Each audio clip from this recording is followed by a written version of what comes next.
I get up, no, no, no, no, I get up, no, no, can't deny it.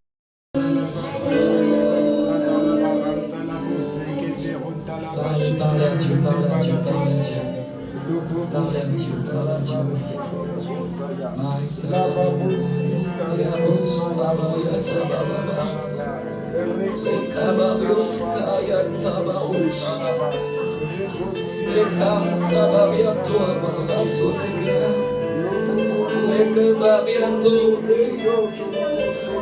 Esprit de Dieu, je ne suis que poussière, ma vie n'est rien sans toi. Je veux une âme qui déverse son cœur, une âme qui déverse son cœur.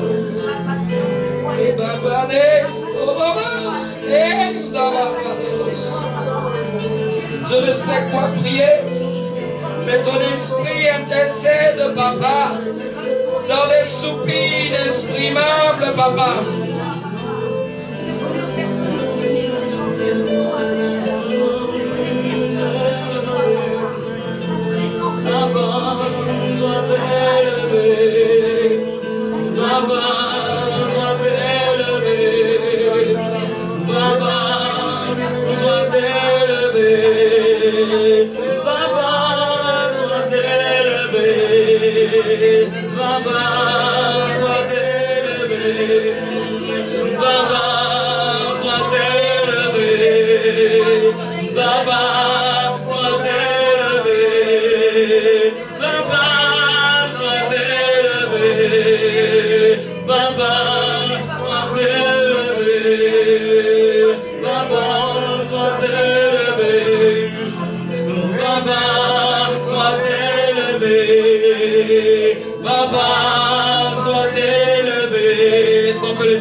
Baba, sois élevé, Baba.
plus grand, le puissant est.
C'est toi que nous cherchons.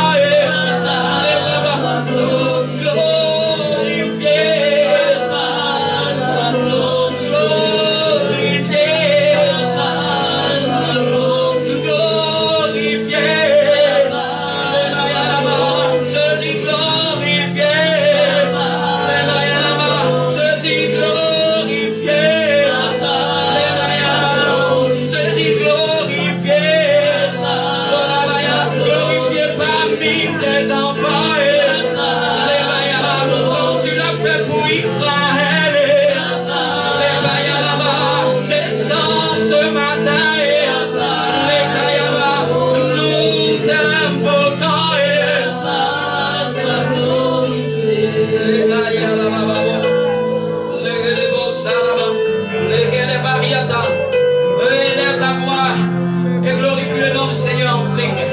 Les cabariota, les bébés sont à Mariata, les bébés sont et rien tabariato papa posé, les papas ont écrit de Mariata, les baptêmes, que celui qui prie la langue des anges commence à laisser son esprit couler dans la langue des anges.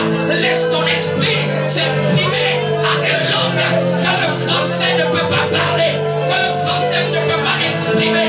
Le français est trop court pour exprimer la grandeur de ce Dieu. Le français est trop limité. Nos langues humaines sont limitées pour exprimer la grandeur de ce Dieu. La grandeur de ce Dieu. Voilà pourquoi je laisse mon esprit couler dans la dimension des langues célestes et je parle la baya, et katabaya, la yalabaha, et sotobobo. Les keberiata, les totos qui le paria, et lève-le-moi l'esprit, les bébés sous ta mariata, les bébés sous pariata. Tu es le Dieu plus haut, le Dieu plus glorieux, le Dieu merveilleux, le Dieu excellent, le Dieu digne de louange, digne de gloire, le Dieu digne. Bien-aimé, lâche-toi dans sa présence, lâche-toi. C'est le moment de te lâcher et de l'adorer véritablement. Peut-être cette semaine, tu n'as pas eu l'occasion, mais ce matin, je te donne quelques minutes pour exprimer la baya, et bébé, la bayata, les bébés de toi, Maria, les bébés de toi, Maria, la bariata là-bas, les bébés, les bariata, les boboria, les bébés, les toi, Maria, les mariata la Maria, les beriata la boa, les cabariata la boa.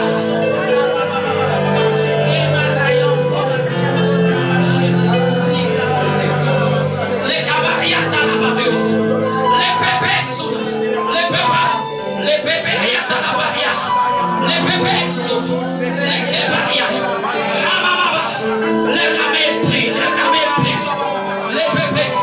les bébés sous ta barria, les bébés sous barriata, les caramba, Dieu des esprits. des esprits. Dieu des esprits.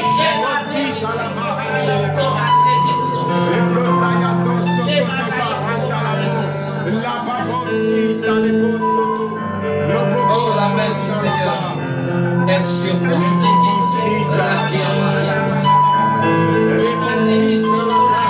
Merci de ta grâce.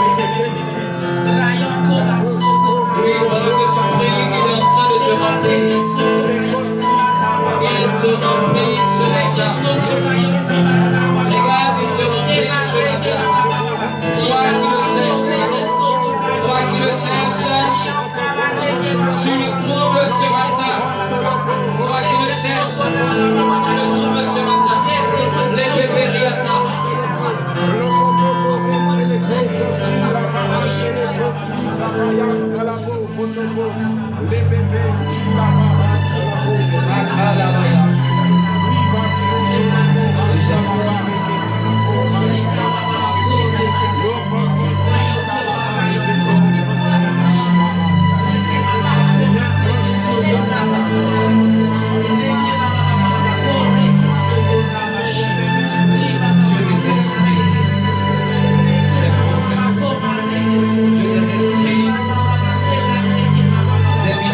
Dieu, j'invoque ton nom ce matin. J'invoque ton nom ce matin. Acclame le Seigneur très fort. Pousse le cri de joie.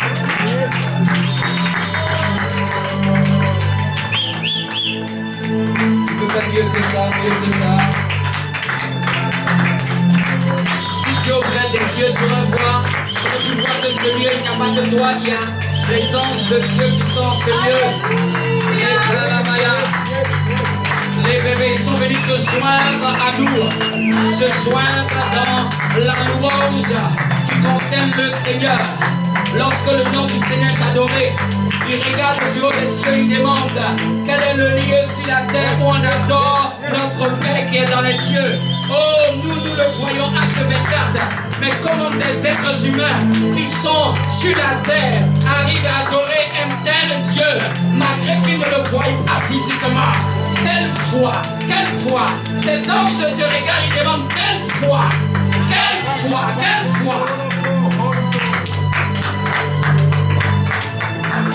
Prends place.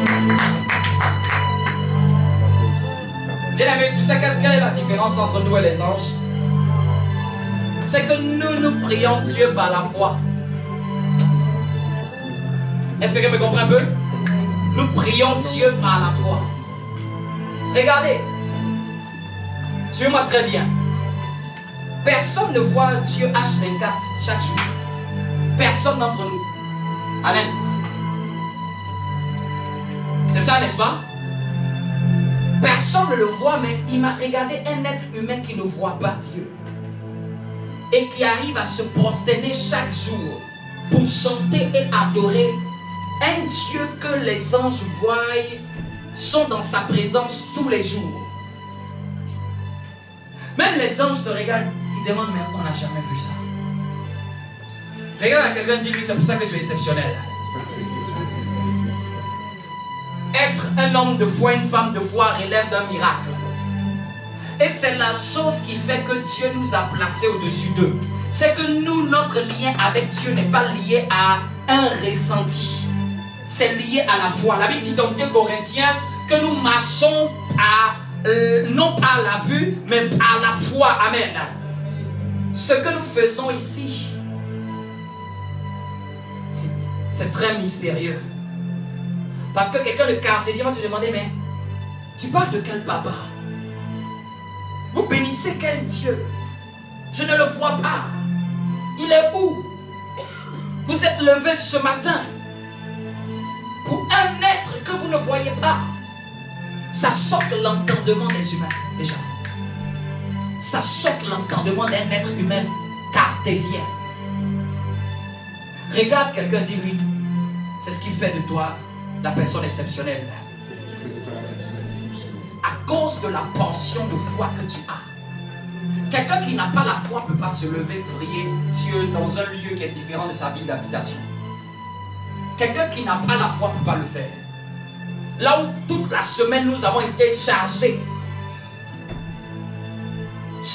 par les diverses occupations, certains quand nous les prêchons, certains disent que dimanche c'est mon jour de repos. C'est le seul jour qu'il a pour se reposer. Mais te voir dans sa présence, malgré que tu as des occupations, te lever, prendre les transports. Certains se lèvent même souvent à 5 heures, 6 heures. Regarde quelqu'un, dis-lui chapeau. Bravo à toi. Dis-le bien, dis ça bien à quelqu'un, bravo à toi. Félicite la personne qui est à tes côtés. Ça relève de la foi. On va prendre un texte dans 1 Roi chapitre 18. Qui aime le Seigneur comme moi, déclare avec moi, Saint-Esprit, fais-moi du bien ce matin. Ne me laisse pas quitter cette assemblée sans une touche particulière. Visite-moi au nom de Jésus-Christ de Nazareth. Amen. Demandez à ce que, pour ceux qui ont des blocs-notes, des cahiers ou des feuilles, ayez un stylo. Pendant que je prêche, écrivez, ayez 2 feuilles différentes. Kalabaya. Une feuille qui va être tout ce que vous ne voulez plus voir dans votre vie, qui vous a pourri la vie, qui vous a fait couler des larmes, ce que tu as vu dans ta famille qui t'a énervé, que tu ne veux plus voir. Je parle sérieusement, hein, parce que je vais dire aujourd'hui, c'est un jour mémorable. Et une autre feuille où, pour ceux qui avaient leur sujet de prière, tes sujets, les choses que tu veux voir, être renouvelées dans ta vie, les choses que ta maison n'a pas pu avoir. Mais est-ce que vous savez que je connais des familles où toutes les personnes de cette famille ont eu de grands postes dans la société. D'autres sont médecins dans la même famille. Dans la même famille que je connais. D'autres sont un conseiller ministériel. C'est-à-dire que des familles où du premier jusqu'au dernier, sont élevés en dignité. Et tous les enfants travaillent comme les parents aussi sont en train de travailler. Et c'est comme si les opportunités leur étaient simplifiées. Les choses se sont alignées pour que chacun d'autre ait passé l'ENA. T'imagines dans la même famille, des ministres, des médecins. C'est que quand même le dernier a tellement réussi. Mais par contre, il y a des familles qui ont l'impression que même quand on veut faire les études, ça ne rentre pas dans la tête. Et soudainement, certains ont envie d'y arrêter. Puis il y a des familles comme ça. Malgré le développement, on scolarise. Je connais des familles où on scolarise l'enfant. L'enfant arrivé au CM2, 3e, il dit n'a plus envie d'étudier. Et ce n'est pas pour dire que c'est un seul. Plusieurs dans la même famille n'évoluent pas.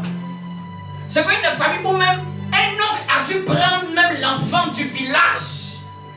Pour dire que comme il se trouve au village, c'est dans cet environnement que peut-être il ne grandit pas. On l'emmène en ville. On paye les études.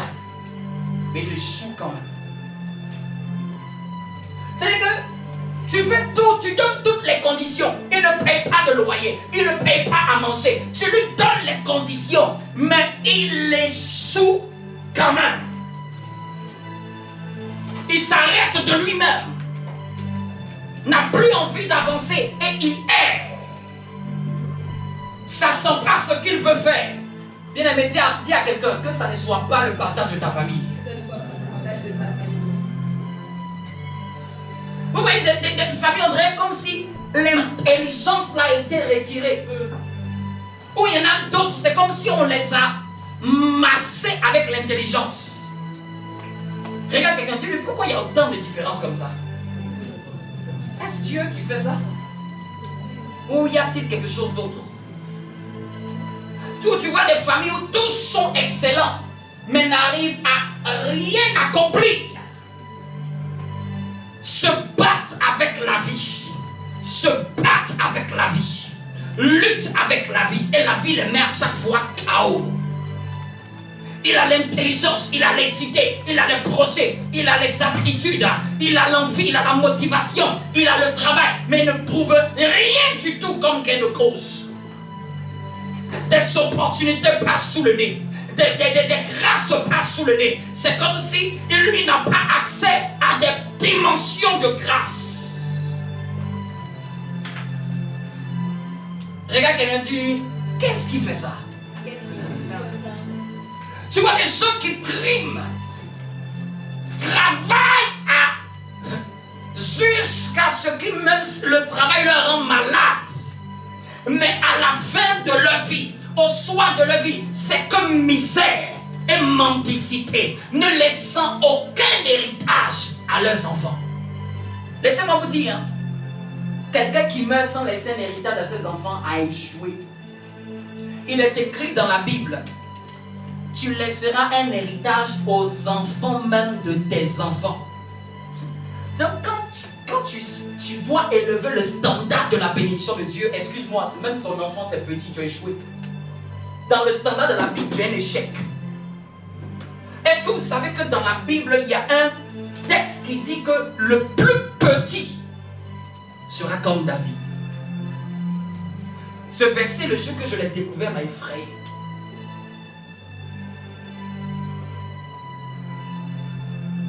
Est-ce que vous connaissez David? David était roi. David était choisi de Dieu. Ami de Dieu, l'homme selon le cœur de Dieu. Et la Bible dit, le moindre parmi nous, le moindre, celui qui est le dernier dans le royaume, celui qui est le plus petit, au minimum il sera comme David.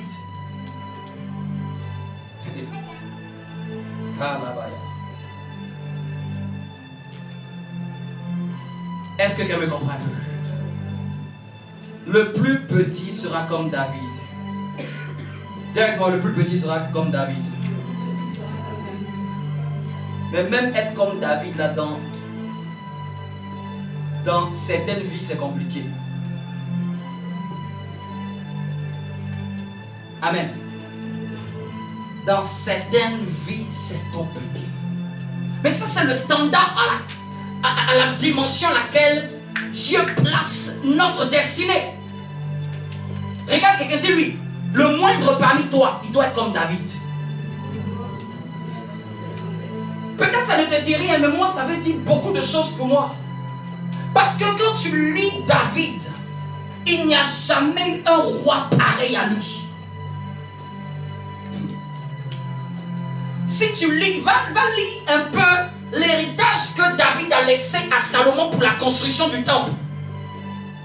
On ne pouvait pas compter la quantité de métaux ferreux, de bronze. On ne pouvait pas estimer. Ce que la Bible a pu estimer, c'est des tonnes d'or. Des tonnes. C'est que quelqu'un qui part, il laisse à son fils des tonnes d'or.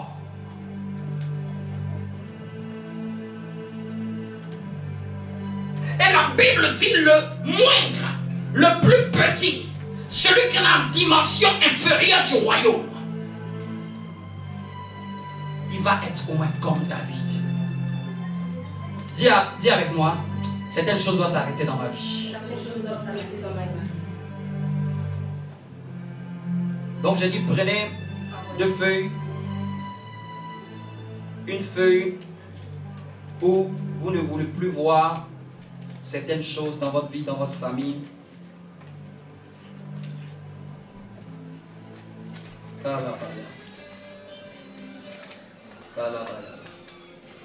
Et une autre chose ou c'est ce que vous voulez voir?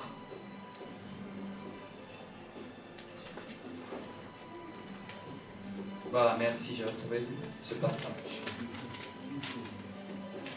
Dans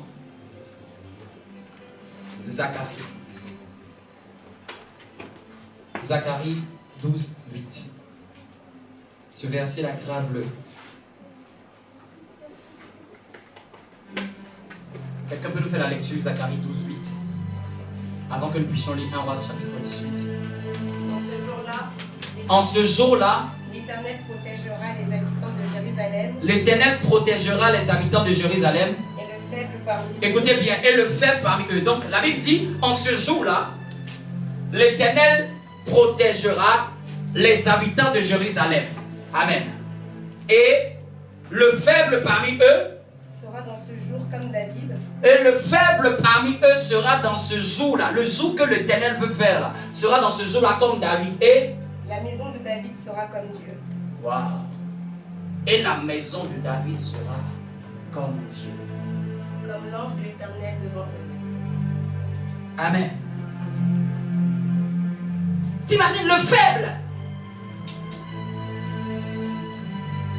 La Bible dit que le faible sera comme David. Pourquoi il prend David pour référence? Parce que c'est celui qui accomplit sa destinée. Celui qui est l'homme selon le cas de Dieu. Le type de Christ parfait dans l'Ancien Testament. Le type de Christ qui a restauré l'image du Seigneur auprès de ses ennemis. L'image du Seigneur auprès d'Israël. Celui qui a ramené l'ordre divin.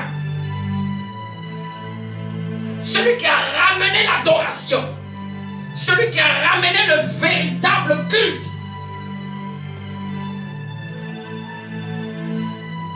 Légèrement. Dis avec moi, le faible dans ma famille sera comme David. Ça, c'est le partage de ceux qui sont avec l'Éternel. Ça, c'est le partage de ceux qui croient en l'Éternel. Allons-y maintenant dans 1 Roi chapitre 18. Je lis rapidement l'histoire pour gagner du temps. Tant court contre nous. La Kaya Bradosa. Donc nous sommes toujours dans cette thématique qui est le Christ parut afin de détruire les œuvres du diable. Et un sous-thème aujourd'hui, ce serait autel contre autel. Dis avec moi, autel contre autel. Quand on parle d'autel, ce n'est pas H-O, c'est A-U-T-E-L. Parce qu'il y a des gens qui pensent que c'est H-O. Ça n'a rien à voir. Dis avec moi, autel contre autel. 1 Roi chapitre 18. 1 Roi chapitre 18. On va lire à partir du verset 21. Je lis la parole rapidement. Alors Élie s'approcha de tout le peuple et dit: jusqu'à quand clocherez-vous des deux pieds, des deux côtés? Si l'Éternel est Dieu, allez auprès de lui. Si c'est Baal, allez auprès de lui. Le peuple ne lui répondit rien du tout. Et Élie dit au peuple: je suis resté le seul des prophètes de l'Éternel. Et il y a 450 prophètes de Baal. Pour ceux qui ne savent pas, Baal était une divinité que Israël avait commencé à adorer. Israël qui priait l'Éternel Dieu, Jéhovah, Yahvé, celui qui s'appelle Je suis. Israël qui le priait s'était détourné pour commencer à se prostituer spirituellement. Quand on parle de la prostitution spirituelle, on parle du fait d'adorer un autre Dieu différent de celui qu'on adore. Parce qu'en réalité, il y a une relation très forte entre l'esprit de celui qui adore une divinité. Une relation d'alliance. Et quand quelqu'un va avec un autre Dieu, il brise l'alliance qu'il avait avec le Dieu au précédent. Amen. Donc Israël s'était perverti comme beaucoup de personnes ayant grandi au départ avec des valeurs chrétiennes, avec des mœurs chrétiennes, avec une éducation chrétienne, au départ qui marchait dans la droiture. Mais au fur et à mesure de l'adolescence, quand la personne commence à grandir, la personne a commencé à se détourner du Seigneur et a commencé à faire sa propre volonté. En faisant ta propre volonté, tu adores Baal sans le savoir. Parce que tout ce qui n'est pas de Dieu, celui qui n'adore pas Dieu, adore Baal d'une manière ou d'une autre. C'est soit tu adores l'Éternel, ou c'est soit tu adores Baal. Même si tu n'es pas conscient que tu adores Baal, le fait que tu n'adores pas Dieu fait que ton adoration part à Baal sans le savoir, part à un faux Dieu sans le savoir, est réquisitionnée par un autre Dieu. Amen. Dans tous les cas, ton adoration part quelque part, que tu sois conscient ou pas conscient. Quand certains allaient en boîte de nuit, quand tu dansais au rythme d'une musique qui n'était pas de Dieu. Tu étais en train de rendre un culte à des Baals. Tu étais en train de célébrer, de louer, d'adorer un Dieu sans le savoir. Tu étais en train de manifester ta joie. C'est dommage qu'il y a des gens qui s'amusent plus en boîte que dans la présence de Dieu après être convertis. C'est-à-dire que le moment où ils se sont beaucoup amusés, où ils ont beaucoup dansé, où ils ont beaucoup jubilé, c'était quand ils étaient en boîte. Quand ils viennent à l'église, c'est comme s'ils ont perdu ça. Ça, ton voisin, c'est pas bien. La danse est aussi à l'Éternel. La louange, c'est aussi à l'Éternel. Quand vous lisez dans les psaumes, c'est marqué à plusieurs reprises, poussez des cris de joie, louant le Seigneur. Regarde quelqu'un, dis-lui, à qui est destinée ton adoration? À qui est destinée ton adoration? Donc, verset 23. Élie en a eu marre. Élie, qui était prophète de l'Éternel, voit que Israël est perverti. Israël s'est prostitué avec de faux dieux. Il en a marre. Il dit, jusqu'à quand clocherez-vous des deux pieds? Jusqu'à quand vous allez être un moment avec Dieu et un moment avec Baal? Certains chrétiens vont dire que non, moi je prie le Seigneur, bien-aimé. Il faut t'examiner toi-même.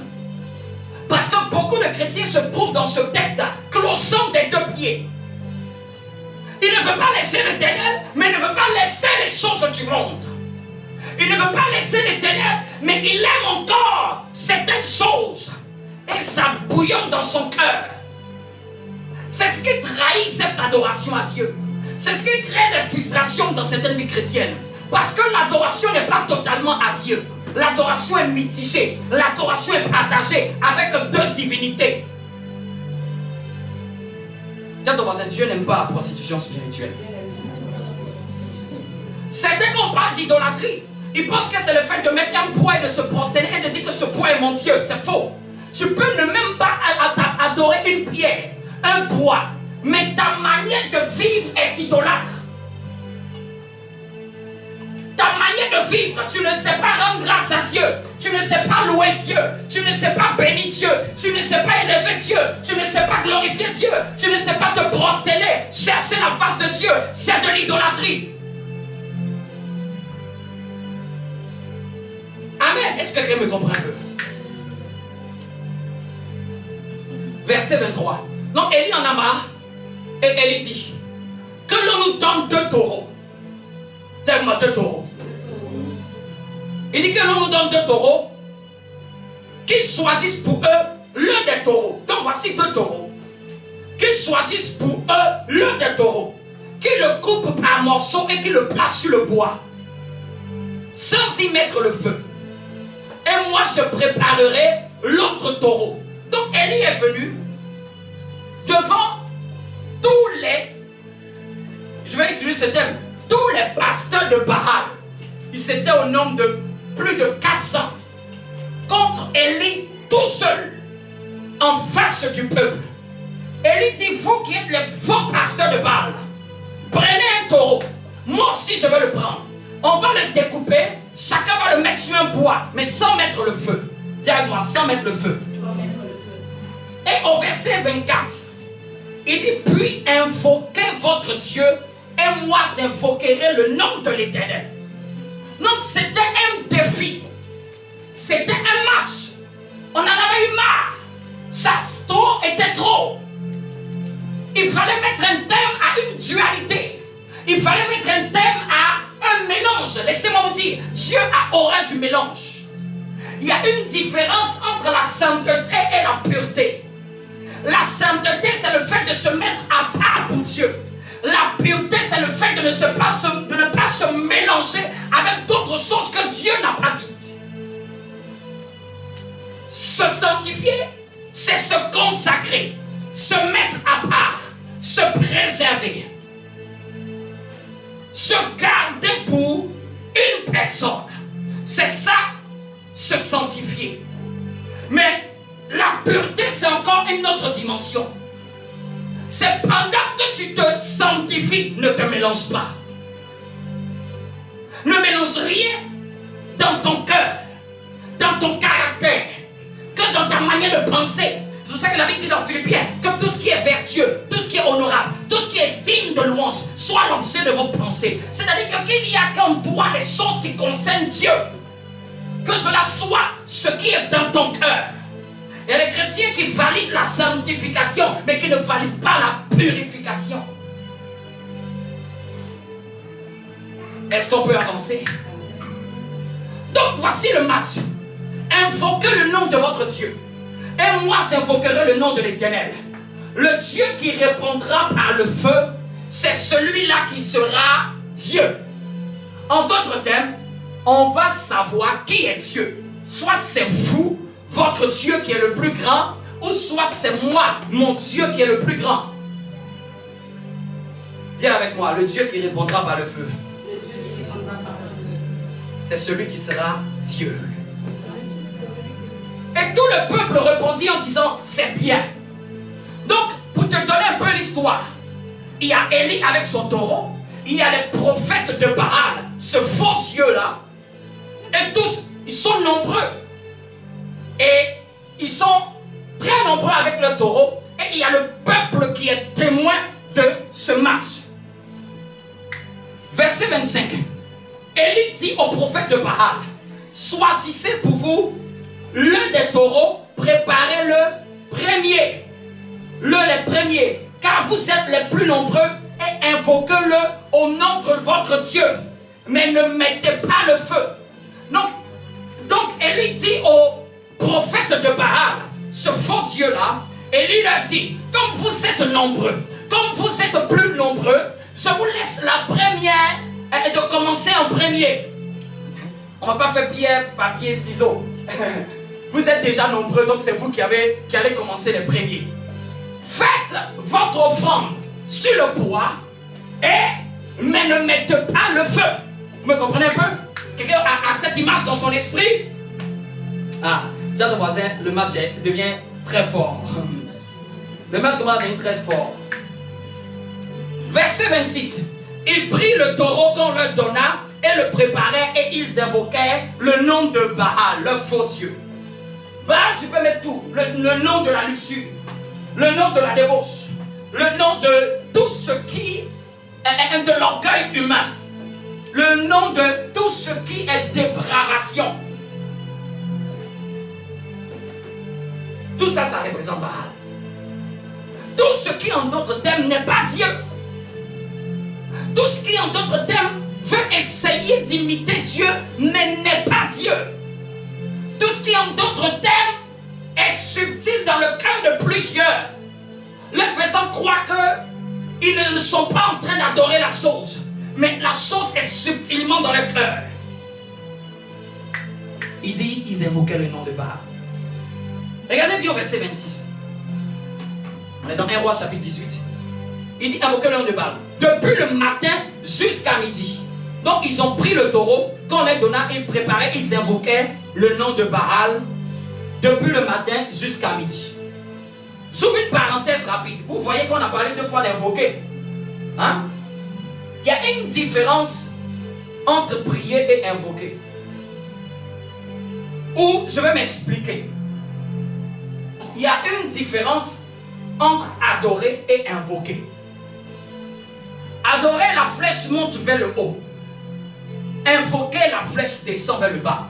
Adorer, c'est l'esprit de l'homme qui cherche à s'approcher de l'esprit de Dieu par tous les moyens qui sont à sa disposition afin de toucher le cœur de Dieu. Adorer, c'est l'ascenseur. Nous montons vers Dieu. Nous voulons le toucher. Nous voulons le célébrer. Nous voulons le louer. Nous voulons le magnifier. Adorer, c'est l'esprit de l'homme qui s'incline vers l'esprit de Dieu, qui reconnaît sa seigneurie, qui reconnaît sa grandeur, qui reconnaît ce qu'il est, qui reconnaît qu'il mérite toutes les grâces. Adorer, c'est savoir qu'il n'y a que ce Dieu qui est au-dessus de toi. C'est manifester sa pleine reconnaissance. Savoir que tout ce que j'ai ne vient pas de moi, mais vient de Dieu. Parce que même si je travaille, même si c'est ma sueur, cette sueur-là vient du fait de l'intelligence que j'ai m'a été donnée par Dieu. Regarde quelqu'un, c'est pour ça, dis à quelqu'un, apprends à rendre grâce à Dieu. Et une chose que Dieu déteste dans la Bible, le manque de reconnaissance. Dans la vie, même si quelqu'un qui n'est pas chrétien a cette attitude de ne pas être reconnaissant, je vous le dis, sa vie c'est courte, très vite sur la terre. Les gens vivent, Dieu garde les méchants comme les bons. Mais il y a des choses qui peuvent faire enlever quelqu'un sur la terre. L'orgueil, le manque de reconnaissance. On voit cet homme qui dit, mon âme, tu as bien travaillé, repose-toi. La Bible nous dit que Dieu dit, insensé, cette même nuit, ton âme te sera redemandée. Il y a des choses que Dieu ne tolère pas. C'est que fais ce que tu veux. Mais quand tu commences à avoir une attitude qui commence à te déplaire, un sale caractère, tu peux être en train de réduire tes années de vie sur la terre. Amen. Quelqu'un me comprend un peu? Dis à quelqu'un, sois reconnaissant. Donc l'adoration, c'est ça, manifester sa reconnaissance. Mais l'invocation, elle est différente de l'adoration. L'invocation, c'est voir Dieu descendre. C'est appeler Dieu pour qu'il descende dans la situation des hommes. Pour qu'il vienne à notre secours. Pour qu'il puisse intervenir dans une dimension de notre vie. Pour qu'il puisse venir restaurer et réparer un problème. Quelqu'un me comprend? Adoration et invocation. Quelqu'un me comprend? Donc ce qu'ils étaient en train de faire, c'était d'invoquer leur Dieu. On veut invoquer notre Dieu. On veut l'appeler. Invoquer, tu peux comprendre comme appeler. Qu'il descende, qu'il vienne, qu'il agisse, qu'il se manifeste. Amen. C'est pour ça que quand tu chantes, fais très bien la différence entre est-ce que cette chanson est une invocation ou cette chanson est une adoration. Même si la cadence est lente, c'est pas la même chose. Quelqu'un me comprend un peu? Parce qu'aujourd'hui, les chrétiens pensent que quand la cadence est lente, ça veut dire qu'on est en train d'adorer Dieu. C'est faux. C'est dans la phrase que tu vas savoir si tu adores, si tu invoques. Non, il a passé son temps en train de chanter une chanson cadence. Ah oui, j'étais en train d'adorer. Peut-être que j'étais en train d'invoquer. Et c'est pour ça que tu ne comprends pas tes résultats. Parce que toi, tu penses que tu adores. Et Dieu comprend l'invocation. Toi, tu dis que tu as passé un temps d'adoration. Mais le ciel comprend que tu as passé un temps d'invocation. Non, quand tu dois récolter les bénéfices de l'adoration, tu ne les récoltes pas. Et quand tu dois maintenant invoquer, tu ne sais même pas que c'était ce que tu venais de faire.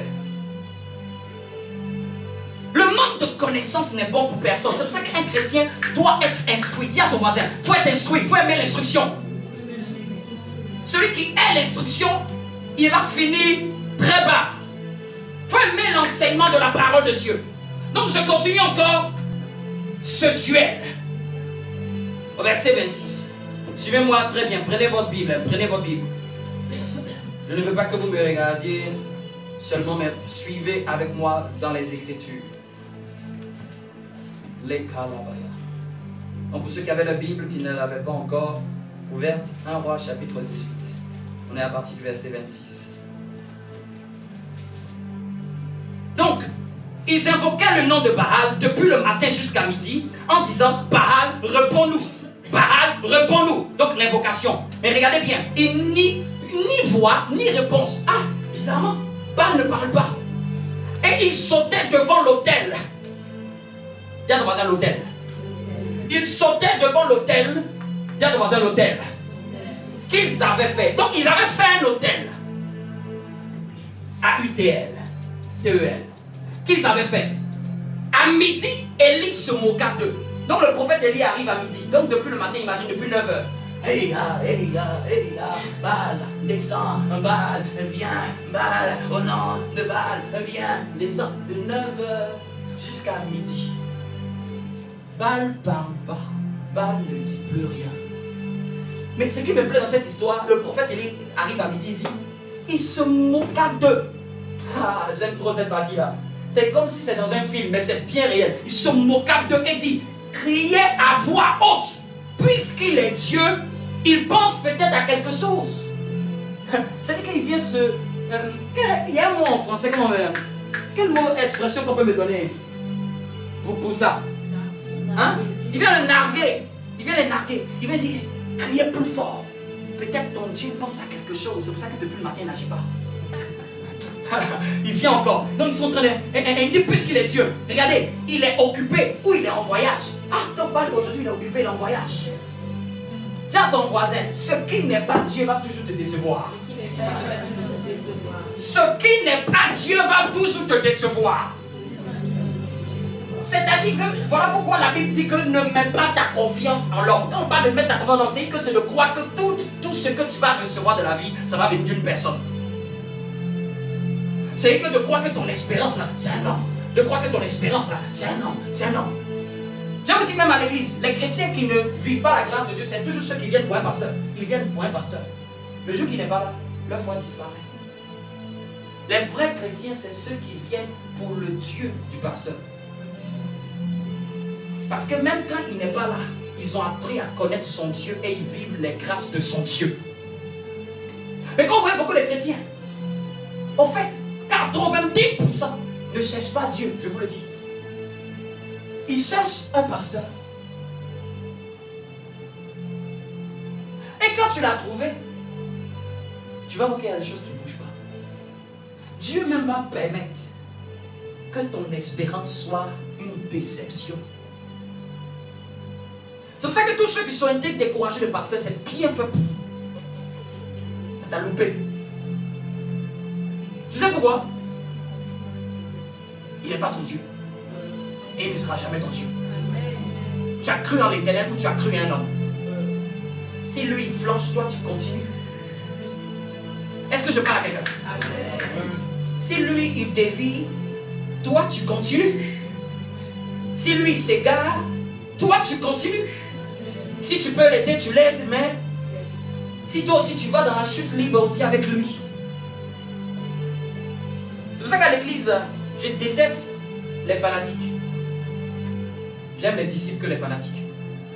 Les disciples aiment la discipline, la rigueur, aiment apprendre. Mais les fanatiques, ils aiment seulement charmer. Ils sont là juste par un besoin. Quand il va avoir une difficulté, tu vas connaître la différence entre un disciple et un fanatique. Quand il va rencontrer une secousse, tu vas connaître des vrais disciples. Qui sont ceux qui sont différents des fanatiques? Dis à ton voisin, si tu es venu ici, c'est que tu es venu pour chercher Jésus. Dis-lui, si c'est le pasteur que tu cherches, c'est que tu as tout perdu. Je suis pasteur, même je te le dis. Je ne veux pas que tu me suives, je veux que tu suives Jésus que je prêche. Amen.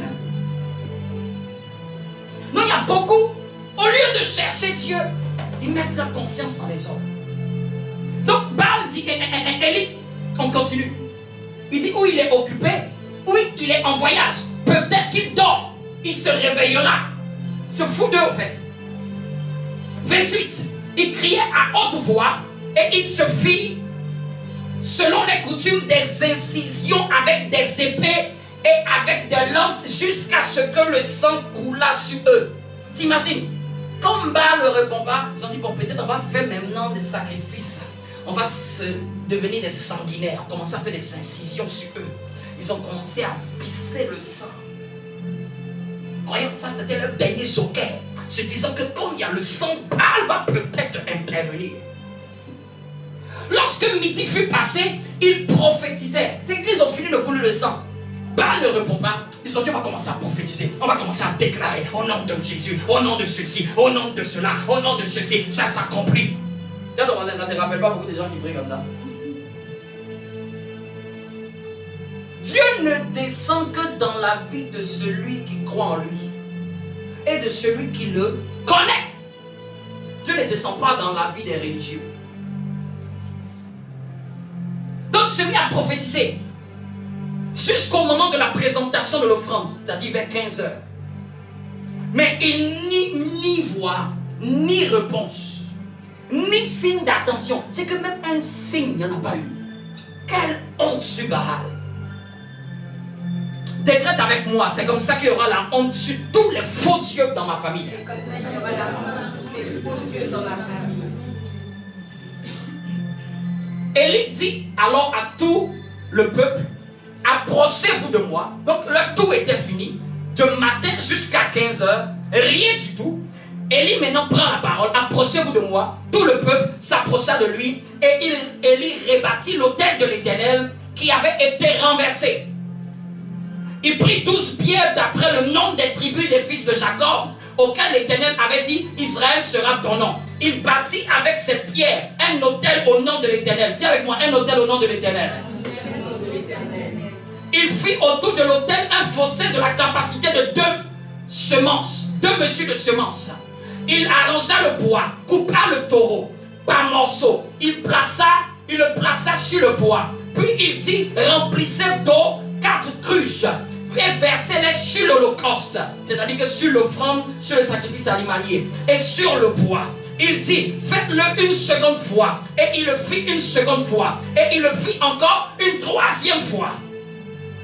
L'eau coula autour de l'autel et l'eau remplit d'eau aussi dans le fossé. Au moment de la présentation de l'offrande, Élie le prophète s'avança et dit, Éternel, Dieu d'Abraham, d'Isaac et d'Israël, que l'on sache aujourd'hui que tu es Dieu en Israël, que je suis ton serviteur et que je fais toutes ces choses par ta parole. Réponds, Éternel, Éternel, réponds-moi, afin que ce peuple reconnaisse que c'est toi, l'Éternel, qui est Dieu. Et que c'est toi qui ramènes leur cœur. Et le feu de l'Éternel tomba. Dis un grand amen. Amen. Hey! Et le feu de l'Éternel tomba. C'est magnifique cette histoire. Et là maintenant j'entre dans mon explication. J'ai dit que l'un des sous-thèmes c'était autel contre autel. Autel contre autel. Qu'est-ce que c'est un autel? Autel A-U-T-E-L. On voit que c'est mentionné à plusieurs fois dans ce texte. Quand on fait les études bibliques, quand j'ai cherché le nombre de références où est mentionné le mot autel dans la Bible, c'est mentionné plus de 350 fois. J'ai dit, my God, jusqu'à ce point-là, plus de 350 fois la Bible parle d'autel. Mais, et donc, on va commencer à essayer de comprendre, c'est quoi en fait?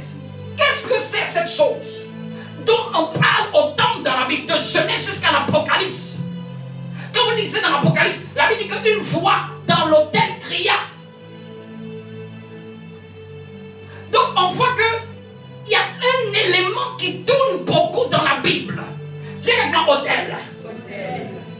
Laissez-moi vous dire, pour ceux qui ont fait l'école de Christ, ils savent, nous sommes dans une dualité de monde.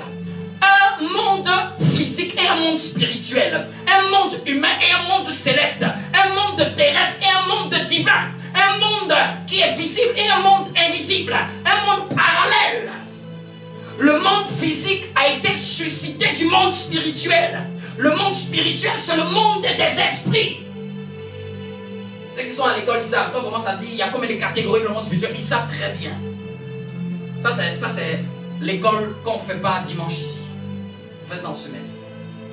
Donc nous sommes dans une dualité de monde. Et pour quelqu'un qui est charnel, il pense que c'est son corps seulement qui existe. Mais pour ceux qui ont étudié la Bible, nous comprenons que l'homme n'est pas que corps, n'est pas que âme, mais il est aussi esprit. Il a aussi une partie de lui qui le connecte au divin. Il a aussi une partie de lui qui cherche à retrouver le divin. C'est pour ça que les animaux chercheront jamais Dieu et il n'y a que les hommes uniquement qui chercheront le divin. Pourquoi? Parce que dans le corps de tout être humain existe l'esprit qui a été donné par Dieu qui a envie de rechercher son Père. Même dans les peuples les plus analphabètes, ils ont un culte religieux. Qui leur a appris ce culte religieux? C'est leur esprit qui cherche le divin. Même s'ils se trompent dans la quête du divin, ils ont un besoin d'adorer. Des chats n'adoreront jamais. Des chiens n'adoreront jamais.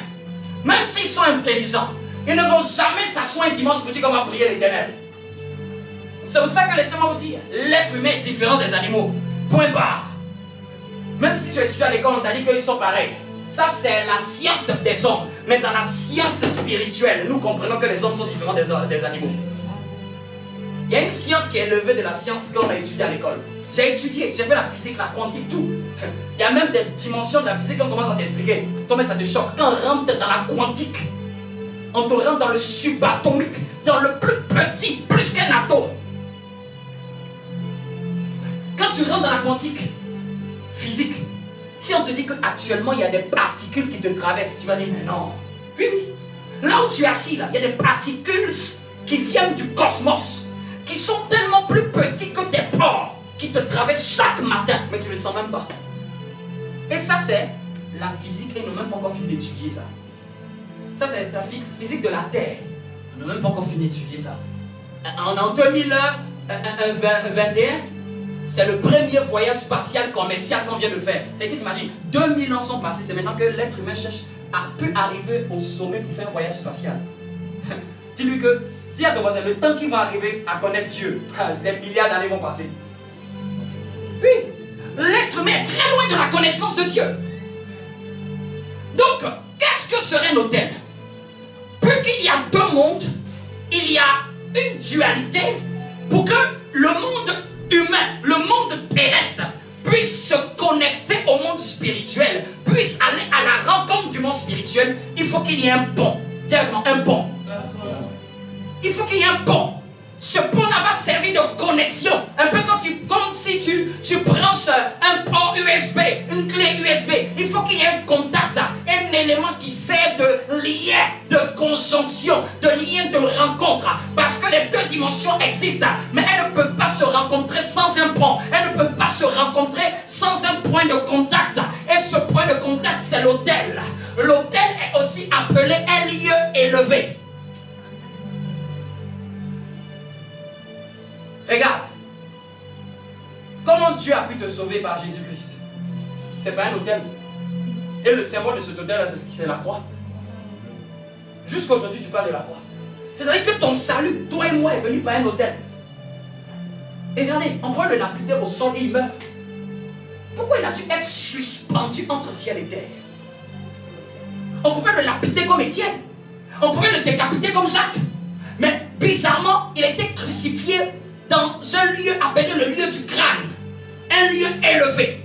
Et sur une croix, ses pieds ne touchent pas le sol et il est suspendu entre ciel et terre. En d'autres termes, il sert de fil conducteur pour que ce qui est du ciel descende sur la terre. Quelqu'un me comprend un peu?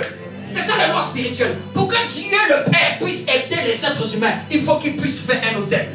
Et l'autre autel qui nous a sauvés, c'est l'autel de la croix. L'autre autel auquel nous sommes nourris, restaurés, renouvelés, délivrés, par lequel nous obtenons le salut, que nous sentons tant, ça vient de l'autel de la croix. Jusqu'aujourd'hui, plus de 2000 ans, nous bénéficions des privilèges de l'autel de la croix. Dieu n'a pas dit, quand il voulait créer la lumière, il a dit que la lumière soit.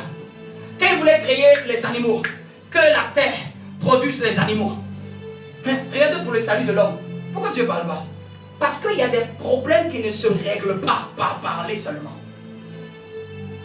N'est-ce pas? Dieu est Dieu. Pourquoi il ne dit pas seulement les êtres humains sont pardonnés? Pourquoi doit-il venir dans un corps humain? Doit-il faire couler son sang sur un autel? Parce que c'est l'autel qui sert de pont entre le ciel et la terre. Sans autel, il n'y a pas de rencontre entre l'humain et le divin. L'un des premiers autels d'un enfant de Dieu chrétien, c'est la croix. La croix est notre premier autel. Donc je définis l'autel comme un haut lieu spirituel, comme un point de jonction entre le spirituel et le physique, comme un point de rencontre entre l'humain et le divin, comme un lieu de connexion. L'autel est composé de deux choses. Une base structurelle, une base qui est faite à partir des éléments. De certains éléments, d'autres peuvent le faire en pierre. Comme on lisait dans l'Ancien Testament, d'autres l'avaient bâti en pierre. Jacob l'avait pris une pierre, il a versé de l'huile dessus. Certains, comme on voit dans Élie, Élie a pris le bois et il a pris les 12 pierres qui réunissaient, qui symbolisaient les 12 tribus d'Israël. Et on voit que l'autel ne suffit pas, il faut une offrande sur l'autel. D'où les taureaux, vous me comprenez un peu? la bois en croix, là, en quoi elle a de la valeur? S'il n'y a pas eu de sacrifice de Jésus dessus. Ce qui donne de la valeur à l'autel, c'est l'offrande qui est dessus. C'est le sacrifice qui est dessus. Donc, pour que le divin rencontre l'humain, il faut un autel et il faut un sacrifice qui parle en faveur du Dieu qu'on veut appeler. Quelqu'un me comprend un peu? Sans ça, il n'y a pas de connexion. On va mettre un Wi-Fi désactivé. Non, l'autel est forgé d'une base. C'est un être humain qui le forge et qui pose une offrande, mais pour chercher une divinité. Et il y a plusieurs catégories d'autels. Il y a des autels qui sont faits à des faux dieux. Ici, on a vu dans ce texte qu'ils ont fait un autel à Baal, n'est-ce pas? Et ils ont invoqué Baal. Baal n'est pas descendu. Mais Élie a fait un autel maintenant à l'Éternel. Donc l'autel n'est pas maléfique. Ce qui rend maléfique l'autel, c'est l'esprit qui est appelé dessus. Parce que dans la connotation des chrétiens, quand on parle d'autel, tout ce qu'ils ont gardé à l'esprit, c'est que c'est maléfique. Renverse l'autel de Baal de ton père. Un autel est neutre. Sa validité dépend de l'esprit que tu y appelles. C'est avec moi le mystère des autels. Et laissez-moi vous dire, dans toutes les familles où ils ont eu à prier un autre Dieu que l'Éternel, il y a eu des autels. Que tu saches, que tu ne le saches pas. Je vais te donner des symptômes. Quand il y a un autel dans une famille, il y a un cycle qui se répète dans la famille. Il y a une parole qui est en vigueur et qui se répète. Un phénomène qui est commandité par l'esprit qui a été invoqué sur l'autel. Je donne un exemple. Si les aïeuls ont dit, on va faire un autel pour que cet esprit-là protège la famille parce qu'ils étaient ignorants, ne connaissant pas Dieu, il va protéger la famille, mais il va avoir une contrepartie dans cet agenda, dans ce contrat. La famille présente qu'il a invoquée en faisant le sacrifice, il va protéger. Quand c'est des vrais démons, ils font ça. Mais quand il va protéger, vous allez le regretter. C'est ça l'erreur. Quand il va vous protéger, tes enfants vont souffrir. Parce qu'il va enlever la dîme de ce qu'il a donné, qu'il vous a fait. Il va réclamer la dette de ce qu'il a fait. Peut-être de l'être vivant. Il calmait sa colère par des sacrifices animaliers à certaines périodes culturelles. Quand tu regardes dans beaucoup de cultures, certaines fêtes de génération sont des renouvellements d'autels qui ont été faits par les ancêtres. Même si la génération qui le fait ne sait pas, elle est en train de perpétrer un culte de génération en génération. Et voilà pourquoi ça se fait appeler fête de génération dans certaines cultures. Ou chef coutumier venant faire des libations, c'est des autels. Parlant à la terre, mais parle à la terre au nom de qui? Au nom de quel esprit? Quand on va dans certaines cultures, ou même quand quelqu'un décède, on doit enlever une chevelure. Tout ça, ce sont des offrandes à des autels maléfiques. Et un des signes qu'il y a un autel dans une famille, c'est qu'il y a une plaie dans la famille. Quand je parle d'une plaie, quelque chose que vous ne pouvez pas résoudre par vos forces, et qui a tendance à venir comme des vagues, qui a tendance à avoir des tentacules, et prendre papa, prendre maman, faire la même chose à papa, et le répéter au dernier de papa, et le répéter à la grande soeur. Ou souvent, ça va prendre des tentacules, ça va plus s'attaquer aux femmes. Souvent, ça va prendre plus de tentacules, ça va plus s'attaquer aux hommes. Et ça peut être divers. Ça peut être dans d'ordre financier, dans d'ordre marital, dans d'ordre spirituel. Mais dans tous les cas, il y a souvent un rêve qui revient souvent. Quand tu as un rêve négatif qui revient jusqu'à 3 fois, sache qu'il y a un autel. Ne te pose même pas 20 000 questions. Parce que la répétition garantit qu'il y a quelque chose. Vous qui avez rêvé, et que vous avez vu le rêve commencer à venir négatif, est venu une fois, 2 fois. 2 fois, ça fait déjà 2 témoins. Sois-en sûr, il y a quelque chose. Que tu saches, que tu ne saches pas. Que tu as entendu parler, que tu n'as pas entendu parler. Et c'est là qu'il faut être spirituel. Pour commencer, il faut être enseigné dans une maison spirituelle, dans une loge spirituelle. Il est temps que les chrétiens commencent à devenir spirituels. Bien aimé, l'ère dans laquelle l'église entre, ce n'est plus l'ère des chrétiens religieux avec la bavette, avec la totote là. C'est l'ère où les chrétiens vont commencer à être émergents spirituellement. C'est qu'on va commencer à connaître les mystères qu'ils nous ont cachés depuis. On va commencer à voir clair dans les choses. Ce qui est occulte sera découvert. La Bible dit qu'il n'y a rien de caché qui sera découvert. Ce qui est défait dans la famille jusqu'au plus profond caché, Dieu va te le révéler clairement. Parce que le plus grand agenda de Satan, c'est de garder occulte ce qui est défait à ton sujet. Ce qui est défait dans ta famille, c'est de faire en sorte que tu ne le saches pas. Non, quand tu vois un rêve venir au moins 2 fois, des rêves négatifs, ne te pose même pas une question. Cherche à questionner aussi des gens autour de toi de la même famille. Est-ce qu'ils ont un semblable similaire? Ou toi, ou quand tu rêves toujours dans la maison familiale, peut-être que tu n'es plus là-bas il y a longtemps. Ou tu rêves toujours quand tu étais petit. Tous ceux qui ont une famille à des hôtels ont déjà fait ce genre de rêves. Tu retournes toujours dans la maison de tes petits. Mais je ne suis plus là-bas. Qu'est-ce que je fais là-bas? Tu te retrouves là-bas. Tu as quitté la maison il y a longtemps. Tu as quitté la demeure il y a longtemps. Où tu retrouves souvent quelqu'un qui est décédé il y a longtemps, mais toujours tu le revois. Un grand-père ou une grand-mère. Est-ce que ça parle à quelqu'un ce que je commence à dire là? Dis-moi hôtel contre hôtel.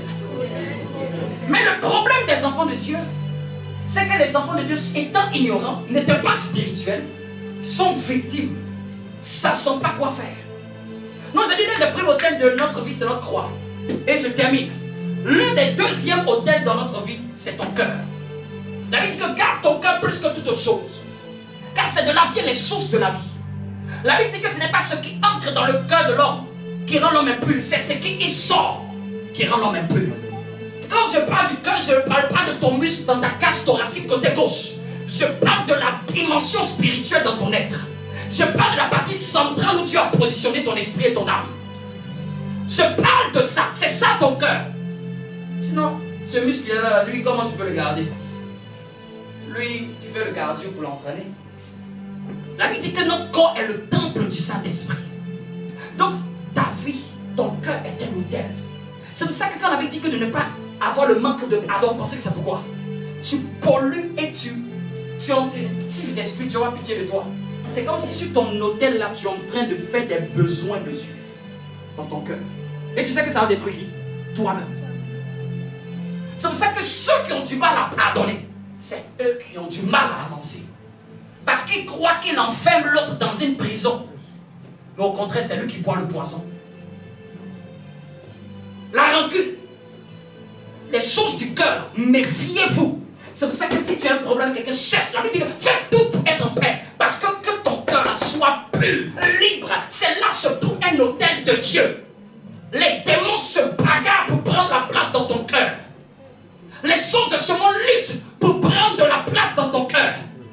Dieu, il ne veut pas ton corps, il veut ton cœur. Il dit que ce peuple m'honore du bout des lèvres, mais son cœur est éloigné. Pourquoi il est tant intéressé au cœur? C'est parce que le cœur de l'homme est un hôtel que Dieu veut habiter sur cet hôtel. C'est l'un des hôtels les plus sacrés. Fais attention à tes pensées. Fais attention à ce que tu gardes dans ton cœur. Fais attention à ce qui se sème dans ton cœur. La Bible dit que c'est pour ça que la Bible dit que ayez un cœur honnête et bon, un cœur pur, un cœur saint, un cœur humble. Beaucoup de chrétiens n'évoluent pas parce qu'ils sont fornicateurs. Beaucoup de chrétiens n'évoluent pas parce qu'ils souillent l'autel de leur cœur. Souillent l'autel de leur cœur. T'imagines, c'est comme si tu faisais tes besoins dessus. Tu ne trouves pas que c'est pas bon à voir ça? C'est à ça qu'un chrétien ressemble quand dans son cœur c'est la médisance, dans son cœur c'est la haine, dans son cœur c'est le mépris. C'est pour ça que quand tu vois une pensée qui vient dans ton cœur pour jalouser quelqu'un, tu chasses cette pensée loin de toi. Parce que Satan attaque les cœurs pour pouvoir régner sur l'autel du cœur des enfants de Dieu. Il emmène des pensées négatives, des pensées perverses. Bien aimé, tout le monde est sujet à ça, mais c'est la manière dont tu fais face à ça qui détermine le reste. Tout le monde est sujet aux mauvaises pensées, mais qu'est-ce que tu fais quand la mauvaise pensée arrive? Tout le monde est sujet à une pensée de jalousie. Quand tu vois quelqu'un réussir, mais quand la pensée de jalousie arrive, est-ce que tu dis non, ça c'est pas de Dieu? Ou est-ce que tu cautionnes? Ou est-ce que tu alimentes? Où est-ce que tu entretiens? Où est-ce que tu développes? Parce que le problème, c'est que la première pensée est venue du diable. Mais l'alimentation de cette pensée sur ton autel, elle vient de toi. Elle t'a été soumise, mais tu l'as saisie. Elle t'a été proposée. Elle a proposé à Ève. Elle a pris la proposition, elle a mangé le fruit. Satan toujours propose, mais c'est à toi de disposer. C'est à toi de dire non, c'est à toi de dire stop. C'est à toi de dire non, le cœur de Dieu n'est pas comme ça. Dieu est un Dieu d'amour, Dieu est un Dieu de pardon, Dieu est un Dieu de simplicité, Dieu est un Dieu honnête, Dieu est un Dieu avec un cœur pur. La Bible dit qu'élevez vos mains avec un cœur pur. Dieu recherche la pureté, mon frère. Il recherche la sainteté, la simplicité. N'est pas un cœur dur, n'est pas un cœur rebelle, n'est pas un cœur tortueux. Quelqu'un dont on parle à chaque fois pour qu'il puisse faire. Ton cœur est tortueux. Écoute la pensée du Seigneur. Quand tu lis une parole de Dieu, laisse ton cœur s'aligner à cette pensée. Laisse ton cœur prendre la direction de la parole de Dieu. Il dit que si vous entendez ma voix, n'endurcissez si c'est pas vos cœurs. Beaucoup dont les vies n'avancent pas, c'est parce que les cœurs sont endurcis, les cœurs sont rebelles, les cœurs sont chargés de soucis, de fardeaux qui ne sont pas Jésus. Bien-aimé, décharge-toi de tout fardeau inutile. Non, on ne sait pas comment on fait ceci, je ne sais pas comment je fais pour le... Décharge-toi, sois libre, sois léger. Laisse Dieu seulement être ta passion. Laisse Dieu te conduire, laisse Dieu te remplir, laisse Dieu te posséder. C'est les deux autels sacrés. Troisième autel pour que je termine. Troisième autel qu'un enfant de Dieu a obligatoirement dans sa vie, c'est l'église. Et même ça, encore les gens ne valident pas. Je vous dis, sans autel, tu ne peux pas réussir. On en parle 350 fois. Vous pensez qu'on vient à l'église, on vient parce qu'on n'en a rien à faire. C'est un lieu de rencontre entre le divin et l'humain. Laissez-moi vous dire, il y a des choses que Dieu ne fera jamais dans ta chambre. C'est ici, ça passera pour te toucher. Amen. Si tu veux, il faut faire 100 jours de jeûne à sec. Tu vas bénéficier des fruits de l'autel de ton cœur. Mais il y a des fruits dont on bénéficie de l'autel de l'église. L'église est l'épouse de Christ, excusez-moi. Donc celui qui méprise l'église, il méprise Jésus. Celui qui néglige l'église, il néglige Jésus. Je suis désolé de te le dire. Celui qui n'aime pas l'église, parce qu'il était frustré des églises, c'est que tu ne connais pas l'église de Jésus. Le faux n'existe qu'à partir du vrai. S'il y a un faux qui existe, c'est parce qu'il y a un vrai qui existe. Comme j'aime bien le dire, un billet de 150 € n'existe pas. On ne peut pas multiplier un faux, un billet de 150 €, parce qu'un vrai billet de 150 € n'existe pas. Non, si tu vois un faux pasteur, c'est parce qu'il y a un vrai pasteur. Comment tu peux dire que celui est faux? C'est à partir de celui qui est vrai. Comment tu peux dire qu'une église est fausse? C'est à partir des valeurs de la Bible qui sont vraies. Arrêtez de mélanger tout dans le même panier. Baal et Baal. C'est ce que Élie est en train de dire. Il y a Baal, il y a Dieu. On ne va pas se mélanger là. Il y a Dieu. Baal là. Ce qui est Baal, on va le savoir. La saison dans laquelle on arrive, c'est la saison d'Élie. Où Dieu maintenant va séparer le mauvais grain du bon grain. Où Dieu va faire la distinction entre Baal et Dieu. Où on ne va plus confondre les églises. On ne va plus mélanger les pasteurs. On saura ceux qui sont avec Dieu et ceux qui ne sont pas avec Dieu. Que les fausses églises ferment dans ce pays au nom de Jésus. Enfermées. Du premier jusqu'au dernier. Je prie qu'elles ferment comme mettre le cardinal dessus. Que les gens qui se sont perdus, qui aillent prier là-bas, rien ne se passe. Comme ça s'est passé au temps. Dieu va fermer le ciel. Il va fermer le ciel d'un côté. Et il va ouvrir le ciel d'un côté. C'est qu'on saura clairement. Ici, là, c'est Baal.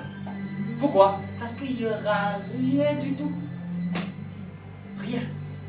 Non, l'autel de l'église, là. Beaucoup de chrétiens échouent. Beaucoup de chrétiens ne sont pas connectés à l'autel de l'église locale.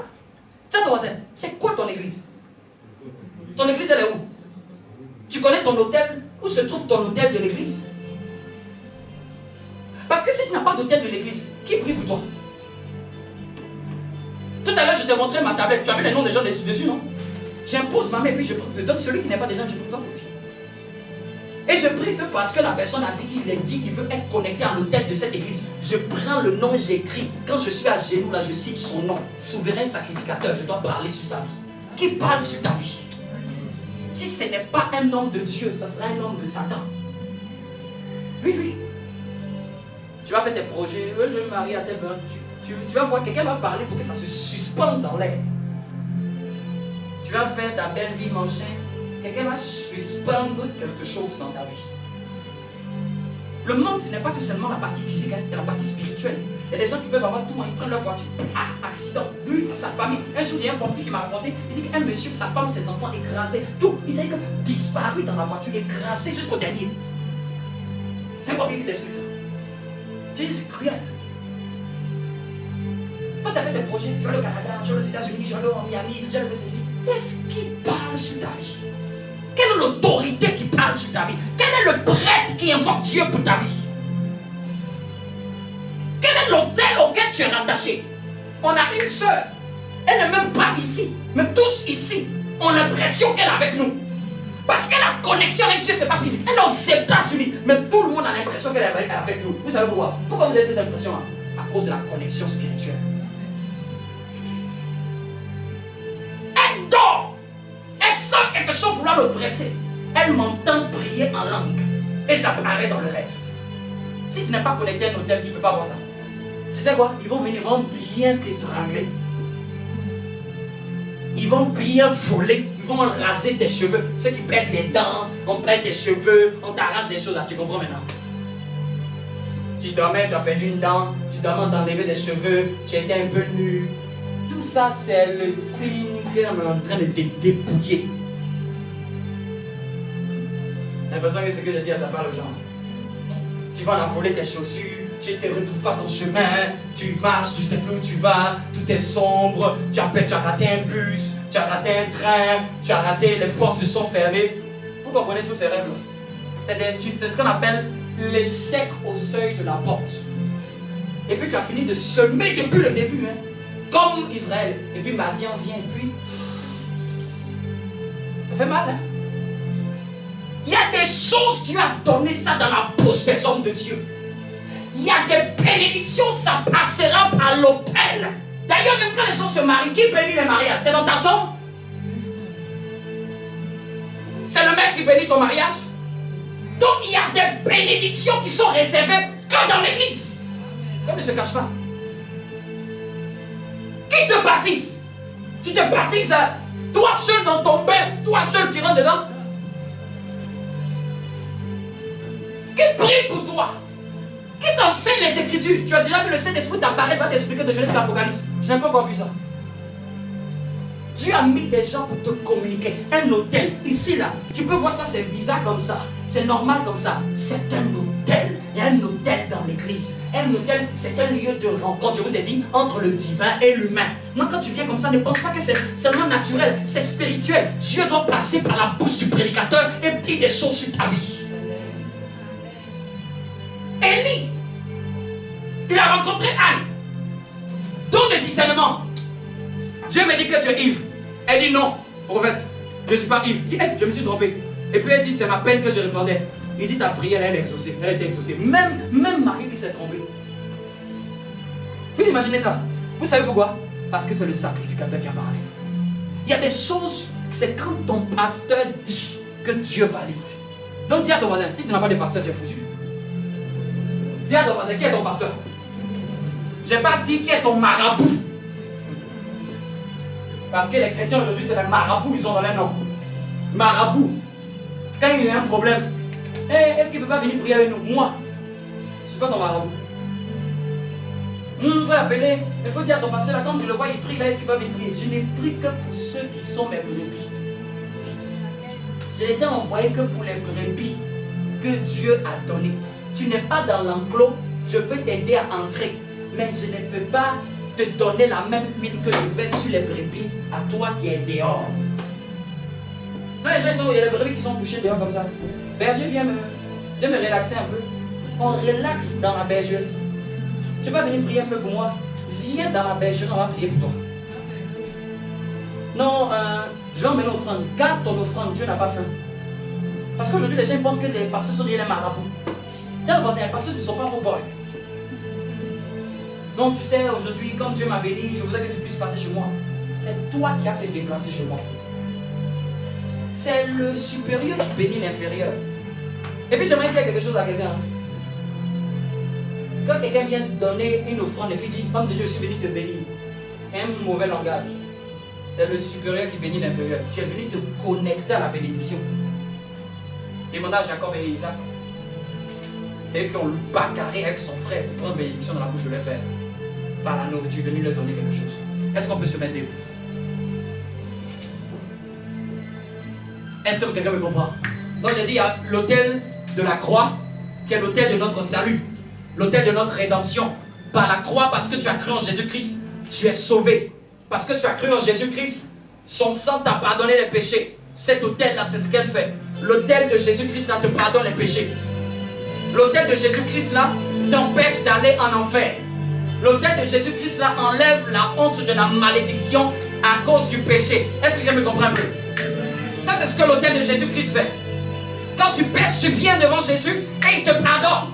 Quand tu veux te repentir, c'est devant Jésus. Mais il n'y a pas que cet autel-là. Dieu aussi a l'autel dans ton cœur. Ton cœur aussi doit être pur. Ton cœur doit aussi chercher Dieu. Ton cœur doit aussi être en quête de connaître les choses de Dieu. Parce que Dieu aussi fait les choses aussi au travers de ton cœur. Dieu cherche à ne pas seulement être sur la croix, mais il a envoyé le Saint-Esprit pour être aussi dans ton cœur. Vous me comprenez? Jésus est passé sur la croix et il a été élevé, mais aussi l'Esprit de Dieu est venu dans notre cœur. Et quand Jésus partait, il dit que je relâche mon église. L'église qui est l'ambassade de Dieu. L'église qui est le lieu des assemblées, des élus, des ambassadeurs de Dieu. Un grand ambassadeur comme toi, tu chômes ton ambassade les dimanches. Qu'est-ce que tu vas avoir comme information du ciel? BFM ne t'annoncera pas ça. Quelqu'un me comprend un peu? Elia, quelqu'un me comprend un peu? Est-ce que quelqu'un me comprend un peu? Claque les doigts, tu me comprends un peu. Donc j'ai dit que tout est parti de l'autel. Sur l'autel, on met le sacrifice. Et à partir du sacrifice, nous invoquons Dieu. Et j'ai dit que l'église est un autel. Il est temps que l'église devienne spirituelle. Donc, quand vous regardez dans le monde chrétien, l'église qui est très en retard, c'est l'église dite en griffe, réveillée, évangélique. Vous savez pourquoi elle est en retard? Parce qu'elle est en train de débattre sur des futilités. Est-ce qu'elle a dit, mais de Dieu n'est pas de Dieu? Ah, c'était dans l'Ancien Testament. Quand la Bible a dit que voler, c'est dans l'Ancien, tu ne voleras pas, c'est pas dans l'Ancien. Est-ce que tu voles dans le Nouveau? C'est clair. On n'a pas besoin d'être allé à l'école pour comprendre ça. Mais comme les gens ne veulent pas suivre Dieu, ils se trouvent des idoles dans leur cœur. C'est quoi ces langues qui parlent? Quand tu lis dans la Bible, que celui qui parle en langue parle aux hommes, c'est un esprit qui dit des mystères. Quand tu es trop cartésien, tu perds les choses. Vous savez pourquoi aujourd'hui que l'église catholique est respectée? Malgré les erreurs. C'est une église qu'il faut respecter. Hein? Elle est plus ancienne que la nôtre. Elle a des choses qu'elle prend au sérieux. Elle a des choses auxquelles elle ne joue pas. Elle a des choses qu'elle fait dans leur église. Si tu fais dans l'église évangélique, les gens disent c'est diable. Mais il y a des choses qu'ils font qui sont bibliques. Très bibliques. Quand vous voyez, j'étais enfant de cœur. J'ai tout fait. J'étais enfant de cœur. Jusqu'à, on appelle ça alcoolite, sérophéret. Alcoolite, si tu ne portes que la navette, pour mettre la navette, pour donner les burettes d'eau et de vin. Sérophéret, tu as le droit de prendre les sièges. Et turiféret, tu as le droit de prendre l'encensoir. Chaque culte, on brûle de l'encens. Et on élève Dieu. Heureusement, j'ai écouté un homme de Dieu, il a dit il est temps que l'ancienne configuration de l'église là change. Où tout ce qu'on connaît de l'église, c'est un pasteur avec sa bouteille d'huile. Et c'est tout ce que les gens connaissent de l'église. T'imagines ça? Satan vous a déjà damé le pion. Il connaît déjà votre sauce.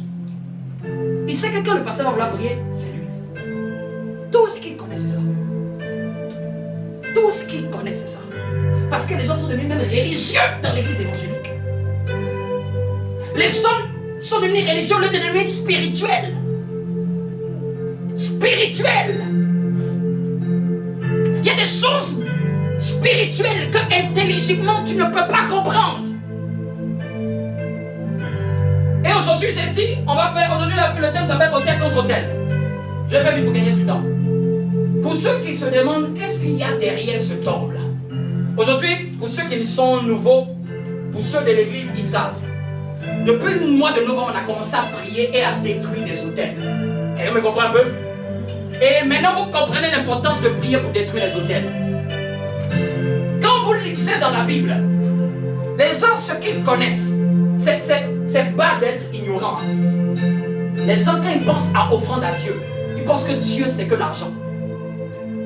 Vous voyez, dans notre conception à nous tous, quand on dit on va donner offrande à Dieu, tout ce que les gens ont dans l'esprit, c'est que Dieu ne connaît que l'argent comme étant une offrande. Est-ce que vous voyez un peu? C'est que tu n'as jamais imaginé que autre chose peut être une offrande devant Dieu. Tandis que quand tu lis la Bible, quand tu lis dans Lévitique chapitre 2, il dit que lorsque vous voulez faire des offrandes de végétaux, il donne la règle. Quand vous voulez prendre des offrandes de végétaux, prenez une fleur de farine, prenez de l'huile et prenez de l'encens. Donc Dieu, il y a plusieurs catégories d'offrandes. Mais quel tellement c'est resté dans la tête des pasteurs voleurs, des bandits, thieves, c'est ça en anglais, thieves. Et tellement c'est resté dans ta tête que tu crois que quand on doit offrir à Dieu là, c'est seulement l'or, l'argent. Quand les 3 rois mages sont venus, ils ont donné quoi à Dieu? Qui lit bien la Bible? Ils ont donné premièrement l'or. L'or qui est la dimension de la royauté. Reconnaître Jésus comme roi. Après ils ont donné quoi? L'encens. L'encens est envoyé pour monter l'adoration à Dieu. Elle est là aussi pour préserver de la mort, écarter de la mort. Et la myrrhe, c'était plus la dimension de sagesse, d'intelligence. Quelqu'un me comprend un peu? Ils avaient de l'or, mais n'ont pas donné que l'or. Et ça, c'est dans le Nouveau Testament. Quand vous lisez Apocalypse, la Bible dit que, ça ne vous dit pas bizarre, la Bible dit que l'ange prend l'encensoir, on met des parfums dessus, avec les prières vers les saints. Donc des parfums peuvent être une offrande à Dieu. C'est pour ça que ceux qui ont étudié le temple, il y avait 2 autels. L'autel des holocaustes pour les sacrifices animaliers et l'autel des parfums pour les parfums odoriférants qui étaient le synonyme de la prière, de l'adoration, de l'honneur, du parfum de bonne odeur. J'ai dit autel contre Hôtel. Vous savez, le diable peut te laisser en effet. Au nom de Jésus, au nom de Jésus, je détruis, je brise. Il y a des gens qui ont fait ça toute leur vie jusqu'ils sont fatigués. Vous ne connaissez pas. Et on se demande, ce que tu as brisé là, pourquoi c'est pas brisé? Cette année, Dieu m'a rendu plus conscient d'une vérité. Je comprenais les hôtels, mais je n'avais pas compris l'enjeu extrême. J'ai compris que le diable peut te permettre de prier contre des batailles, mais de ne pas remporter la guerre. C'est-à-dire que tu vas te battre avec les esprits qui sont sur l'autel. Mais l'autel va toujours rester. Et c'est l'erreur que beaucoup de chrétiens font. Et nous tous, par manque de vision, puisque tu ne vois pas, tu ne sais pas ce qui se passe. Donc, à une certaine période de ta vie, tu vas sentir qu'il y a quelque chose qui t'arrive. Tu vas commencer à prier, tu vas aller en jeûne, tu vas aller en retraite. Tu vas voir encore dans une année encore, la même chose revient. Mais tu dis, hey, j'avais déjà prié pour ça. Je donne un exemple. Ceux qui ont l'impression que même dans leur corps, ils ont un problème corporel qui se manifeste et qui part et qui vient. C'est qu'il y a un hôtel. Quand ça va et vient, tu as prié, à un moment c'est parti, à un moment c'est revenu. Et ça fait le yo-yo. Ça peut être même la plus petite chose. Je connais déjà un homme, il avait les mêmes problèmes de plaies aux pieds que son père.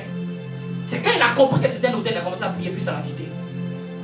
Il y a des problèmes dans le corps que tu as. Ce n'est que les conséquences d'un hôtel. Et no, no, I give up, no, no, No, no, I get up. No, no, can't deny that I